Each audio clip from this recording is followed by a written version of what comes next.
بسم اللہ الرحمن الرحیم۔ حضور نبی کریم علیہ الصلاۃ والسلام کے خصائص کے حوالے سے ماہ ربیع الاول کی مناسبت سے ہم آقا کریم علیہ الصلاۃ والسلام کی شان پاک کا بیان کر رہے ہیں، اور آج جس خصوصیت کا ہم ذکر کریں گے وہ ہے حضور نبی کریم علیہ الصلاۃ والسلام کو اللہ تعالیٰ نے غیر معمولی رعب و دبدبہ عطا فرمایا ہوا تھا۔ آپ جانتے ہیں کہ مدینہ کے گرد و نواح میں کثیر تعداد میں قبائل آباد تھے، ان کے پاس جنگی ساز و سامان کی بھی کثرت تھی، ان کے پاس افرادی قوت بھی تھی، سب کچھ تھا،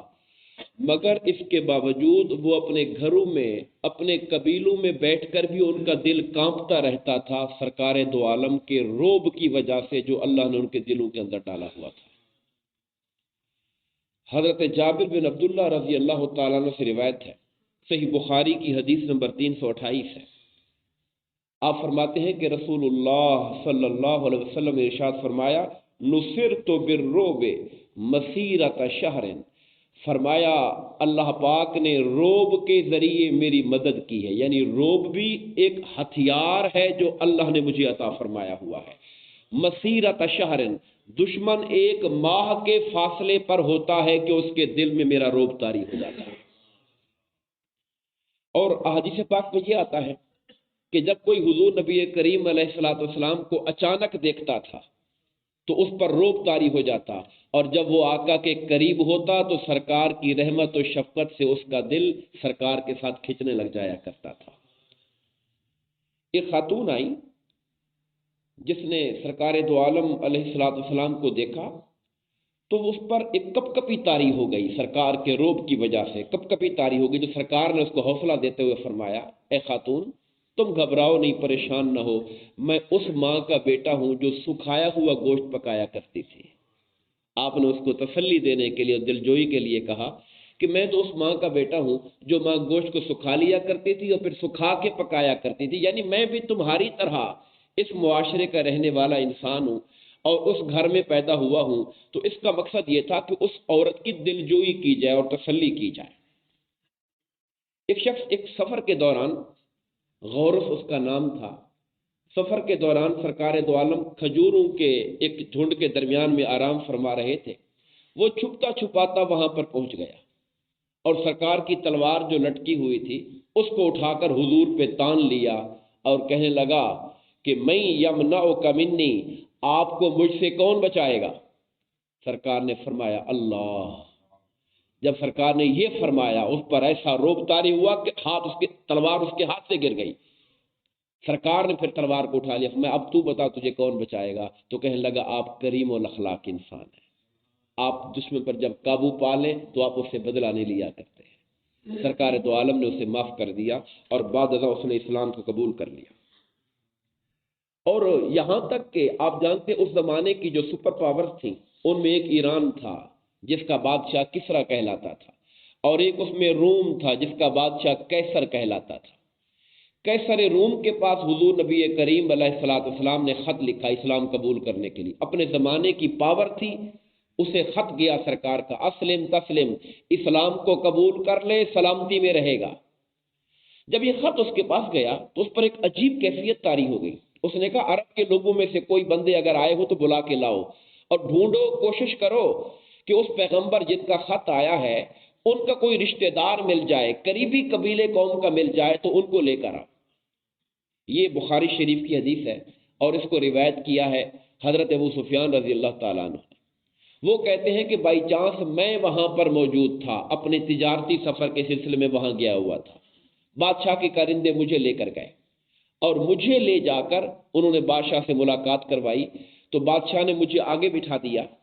اور میرے ساتھ جو 5-6 بندے تھے انہیں میرے پیچھے بٹھا دیا۔ اب کتنا سمجھدار وہ بادشاہ تھا، کہنے لگا میں اس سے سوال جواب کروں گا، اگر کوئی غلط جواب دے پیچھے سے مجھے اشارہ کر دینا۔ یعنی آگے ابو سفیان کو بٹھا دیا، پیچھے اس کے 6 ساتھی بٹھا دیے۔ اب سوال جواب اس سے کر رہا ہے اور پچھڑوں کے چہروں کو دیکھ رہا ہے کہ اگر غلط بات کرے تم نے اشارہ کر دینا ہے۔ اب ایک بندے کے لیے بڑی آر کی بات ہے کہ اس کے قوم کو لوگوں کو پتہ چلے کہ یہ باہر جا کے جھوٹ بولتا ہے۔ وہ کہتے ہیں مجھ سے سوال پوچھنے شروع کیے، میں جواب دیتا رہا، میں ان سوالات میں نہیں جاتا، میں صرف یہ بتانا چاہتا ہوں جب وہاں سے اٹھ کے واپس آیا تو ابو سفیان نے ایک جملہ بولا، وہ کہتے ہیں لقد میرا امر ابن ابی کبشا، حضور کا نام لے کر کہتا ہے ان کا معاملہ تو بہت اونچا نکل گیا ہے، اب تو رومیوں کا بادشاہ بھی ان سے ڈرتا ہے بیٹھ کر۔ روم کا بادشاہ قیصر روم اپنے زمانے کی پاور اور سرکار سے ہزاروں کلومیٹر دور بیٹھنے والا بندہ ہے، مگر سرکار کا خط جاتا ہے تو ابو سفیان جیسا بندہ کہتا ہے یار ان کا معاملہ تو بہت اونچا چلا گیا ہے، ہم جیسے قریشی کیا اب تو روم جیسی پاور کا بادشاہ بھی ان کے بارے میں خوف رکھتا ہے اور دل کے اندر ڈرتا رہتا ہے۔ اگلی خصوصیت کا ہم ذکر کریں گے،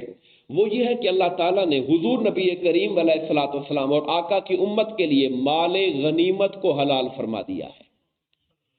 اس سے پہلے جو پچھلی امتیں تھیں وہ جب جنگ لڑا کرتی تھی، جہاد کرتی تھی، ان کو فتوحات ملتی تھی تو فتوحات میں سے جو مال ملتا تھا اس مال کو ایک جگہ پر میدان میں رکھ دیا کرتے تھے اور ایک آگ آتی تھی تو اس کو جلا دیا کرتی تھی۔ اگر آگ جلا دے تو سمجھو مال قبول ہو گیا، اگر نہیں جلائے تو قبول ہی نہیں ہوا۔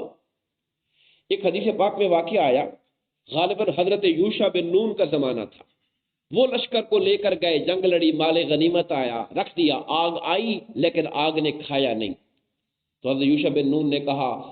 اللہ نے قبول نہیں کیا ہمارے مال کو، لگتا ہے تم میں سے کسی نے مال غنیمت کے اندر کوئی غبن کیا ہوا ہے، کوئی دھوکہ کیا ہوا ہے۔ تمام قبیلوں کا ایک ایک بندہ آئے میرے ہاتھ میں ہاتھ دے، جس قبیلے کے اندر کوئی مال غنیمت کو چھپانے والا آدمی ہوگا اس کا ہاتھ میرے ہاتھ سے چپک جائے گا۔ اللہ تعالیٰ نے اس طرح کے معجزہ ان کو دیا تو قبیلوں کے ہاتھ لوگ ہاتھ ملا کے جاتے رہے، ایک قبیلے کا بندہ آیا اس کا ہاتھ ان کے ہاتھ سے چپٹ گیا۔ آپ نے کہا اپنے قبیلے کے باقی سارے لوگوں کو بلا کے لے کر اس قبیلے کے تمام بندے آ گئے، پھر ایک ایک سے ہاتھ ملایا تو وہ چور پکڑے گئے جنہوں نے ایک گائے کے سر کے برابر سونا چھپا کے رکھا ہوا تھا۔ وہ سونا اٹھا کر لے کر آئے، اسے مال غنیمت میں رکھا تو پھر آگ آئی اور آگ نے آ کر اس سارے مال غنیمت کو سمیٹ کے ہڑپ کر لیا، ختم کر دیا اس کو۔ تب ان کا مال غنیمت خدا کی بارگاہ میں قبول ہوا۔ مگر آپ کو اندازہ لگائیے کہ حضور نبی کریم علیہ الصلوۃ والسلام کی آمد کی برکت سے اللہ تعالیٰ نے سرکار کی امت کو یہ شرف بخشا تھا کہ مسلمان کفار سے جنگ کرتے تھے اور جو مال غنیمت آتا تھا وہ آگ کے حوالے نہیں کرتے تھے بلکہ اللہ حضور کے غلاموں کو عطا فرما دیا کرتا تھا اور صحابہ کرام اس کو استعمال کرتے تھے۔ اور وہ جو سفر ہجرت میں آقا نے وہ جو سراقہ حضور کا پیچھا کر رہا تھا، سراقہ بن جاسم، اور آقا نے اس سے فرمایا تھا سراقہ اس دن کیا عالم ہوگا جب ایران کے بادشاہ کسریٰ کے کنگن تیرے ہاتھوں میں ڈالے جائیں گے۔ اور حضرت عمر فاروق کے زمانے کے اندر ایران فتح ہوا اور کسریٰ کا سامان جب آیا، مال و دولت آیا تو حضرت عمر فاروق نے کنگن ڈھونڈے اور کہا سراقہ کو بلا کے لاؤ۔ سراقہ کو لایا گیا اور کسریٰ کا ہار اور کسریٰ کے کنگن اس کے ہاتھ میں ڈالے گئے اور کہا سراقہ ذرا چل کے دکھاؤ، میرے مصطفیٰ نے 20 سال پہلے خبر دی تھی، خدا نے اسے پورا فرما دیا ہے۔ اس مال غنیمت میں سے ان کو عطا کیا گیا تھا۔ اور آخری بات جو اس درس کی کرنا چاہتا ہوں وہ یہ ہے کہ سرکار کی خصوصیات میں سے خصوصیت یہ ہے کہ ہمارے آقا کی خاطر ہمارے لیے پوری زمین کو سجدہ گاہ بنا دیا گیا ہے، مسجد بنا دی گیا ہے۔ پچھلی امتوں کے لیے کیا ہوتا تھا، سمجھنے کے لیے بات کو سمجھیے، پچھلی امتوں کے لیے مخصوص جگہ ہوتی تھی کہ اللہ تعالیٰ کو اگر عبادت کرنی ہے تو یہاں آ کر عبادت کرنی پڑے گی۔ کوئی اپنے گرجا میں کرتا تھا، کوئی اپنا عربی میں صومعہ کہتے ہیں یہودیوں کی عبادتگاہ کو، بھی وہاں جائیں گے تو اللہ کی برکت ملے گی، کسی اور جگہ نہیں مل سکتی۔ ہندوؤں کے اپنے بت خانے ہیں، وہاں جا کے چڑھاوا چڑھائیں گے تو کچھ ہوگا، کسی اور جگہ نہیں ہو سکتا۔ یعنی اگر کوئی بندہ، آپ اب جانتے ہیں کہ پانی اس زمانے میں کتنا کم تھا، کوئی بندہ سفر میں ہوتا، ایک تو پانی کا مسئلہ ہے، اوپر سے سفر میں ہے تو عبادت گاہ نہیں، عبادت گاہ شہر کے اندر ہے، وہاں جاؤ گے تو جا کر عبادت ہوگی، دائیں بائیں نہیں ہو سکتی ہے۔ ان کے لیے کتنی تنگی تھی کہ خدا کی عبادت کرنا چاہتے ہیں مگر وہ جگہ پاس نہیں ہے تو عبادت نہیں کر سکتے۔ سرکار نے فرمایا جعلت للارض مسجدا وطہورا، خدا نے میری خاطر زمین کو سجدہ گاہ بھی بنا دیا ہے، پاک کرنے والا بھی بنا دیا ہے۔ سجدہ گاہ کیسے بنا دیا کہ وہ جگہ جہاں پر ظاہراً نجاست نہ ہو،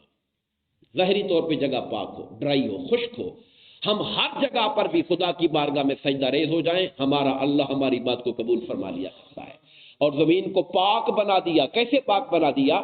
کہ وضو عبادت کے لیے شرط ہے، طہارت شرط ہے، اگر وضو کے لیے پانی نہیں ہے تو اس زمین سے ہم تیمم کر لیتے ہیں، زمین پہ اپنا ہاتھ مارتے ہیں، اس کی مٹی کو پہلے اپنے بازو پر پھر اپنے چہرے پر مر لیتے ہیں، فرمایا تمہارا غسل بھی ادا ہو گیا، تمہارا وضو بھی ہو گیا ہے، جب تک پانی نہیں ملے گا یہ تیمم تمہارا کام کرتا رہے گا۔ تو یہ جو زمین کو پاکی ملی، زمین تو پہلے بھی تھی، انبیاء پہلے بھی تھے، عبادت کرنے والے، طہارت حاصل کرنے والے پہلے بھی تھے، خدا نے یہ کرم پچھلوں پر کیوں نہیں کیا؟ اس لیے کہ انہیں محمد مصطفیٰ جو نصیب نہیں ہوئے تھے۔ یہ جو کرم ہم پر ہوا ہے زمین کے سجدہ گاہ بننے کا اور پوری زمین کے طاہر ہونے کا، یہ سرکار کے قدموں کی برکت کی وجہ سے بنا ہے۔ اسی لیے علامہ اقبال کہتے تھے کہ مسلمانوں کی جو مسجد ہے وہ کافروں کے قبضے کے اندر ہے۔ اور مسجد کس کو کہتے تھے؟ وہ کہتے ساری زمین تو حضور کے لیے مسجد ہے۔ تو مسجد تو انسان کسی مومن کے لیے کتنی بات آر کی ہوتی ہے کہ ہماری مسجد پہ غیر کا قبضہ ہو جائے۔ تو کہا مسلمانوں ذرا سوچو، یہ زمین ساری مصطفیٰ کے لیے مسجد ہے، تو چاہیے یہ تھا کہ پوری زمین پر مسلمانوں کا اقتدار ہوتا۔ آج اس زمین کے اوپر دوسروں کا قبضہ ہے۔ اقبال نے یہ رنگ دکھا کر مسلمانوں کو کھڑا کیا، یہ تمہارے حبیب کے قدموں سے پوری زمین مسجد ہے، تو اس مسجد پر اسلام کا جھنڈا لہرانے کے لیے اپنی توغو کرو۔ دعا فرمائیے اللہ تبارک و تعالی ہم سب کو حضور نبی کریم علیہ الصلوۃ والسلام کو اللہ نے جو شان عطا فرمائی اس شان کے صدقے سے ہمیں دنیا اور آخرت کی خیر عطا فرمائے، امت مسلمہ کو زوال سے نکالے، عروج عطا فرمائے، آمین۔ وما علینا الا البلاغ۔